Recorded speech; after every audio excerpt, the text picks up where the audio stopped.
Dear? There are a few actors who really impress me with their courage. One would be Katharine Hepburn. Dear, what is your first name? She really embodies that word legend. Charlie. Charlie. That's a nice name, Charlie. She was as strong as any female protagonist that's ever been in movies. She always had a great presence. Now, she was a stunning-looking woman. She was, in her early pictures, she came on, she knocked everybody out. If I can act, I want the world to know it. If I can't, I want to know it. Even your best friends won't tell you. Be a terrific innovation if you could get your mind to stretch a little further than the next wisecrack.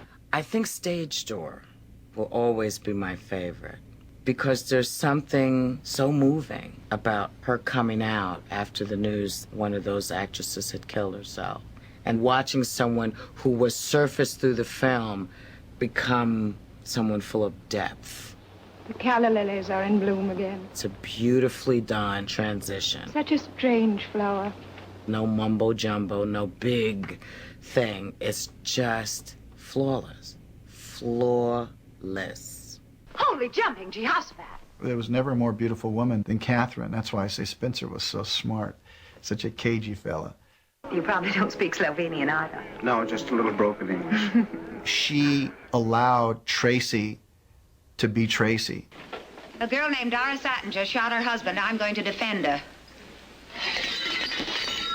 You got this feeling that they were not really meant to be together, but they were. They were from different sides of the tracks. Who made you? You did. She was anything but common, and he was anything but posh. And yet, you loved them together. Who owns the biggest piece of you? You do. You wanted them to be together forever. What would happen if I ever dropped you? I'd go right down the drain. And? Take you right down with me, Shorty. She was an unsinkable ship. Hello, Dexter. Hello, George. Hello, Mike. When she was deemed box office poison, she went off to the theater and she did a play that was the Philadelphia story and then bought the film rights to the play. So when she decided that she wanted to try to do it as a movie, they had to hire her, and she got complete control of her casting decisions. Dexter, would you mind doing something for me? Anything, what? Get the heck out of here. How do you possibly decide if you want to be with Jimmy Stewart or Cary Grant? It's like, oh, what a dilemma. No, but if you'd only wait while I explain, I just gave you my picture. Oh, you've torn your coat. Boy, did she make her mark. When you think of bringing up Baby all the way up through the Tracy movies, Summertime, through Lion in Winter, I mean, those are flawless, great, great performances. Good Louis. If I had managed sons for him instead of all those little girls, I'd still be stuck with being Queen of France, and we should not have known each other. Such, my angels, is the role of sex in history. We must not abandon these actors as they grow on and grow. What they bring to us, what they tell us about our own humanity is irreplaceable. Listen to me, mister. You're my knight in shining armor.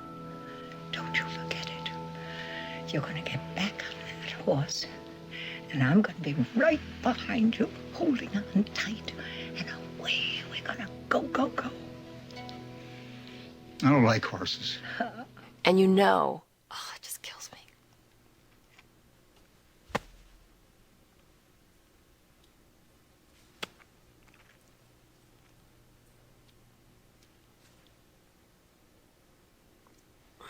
When you see actors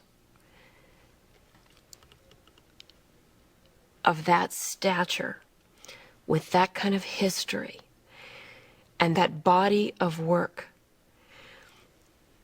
take their life and allow it to inform the work, for me, that's it.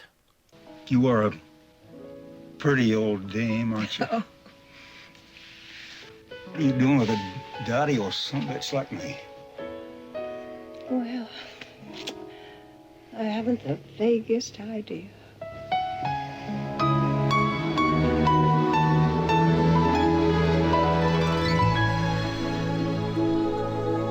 There are, as we've seen, as many definitions of stardom as there are stars. But maybe this generalization applies to all of them. A star is someone who wears our heart on their sleeve, someone who clarifies its complexities, its daring, and its vulnerability, its sass, sorrows, and spunk.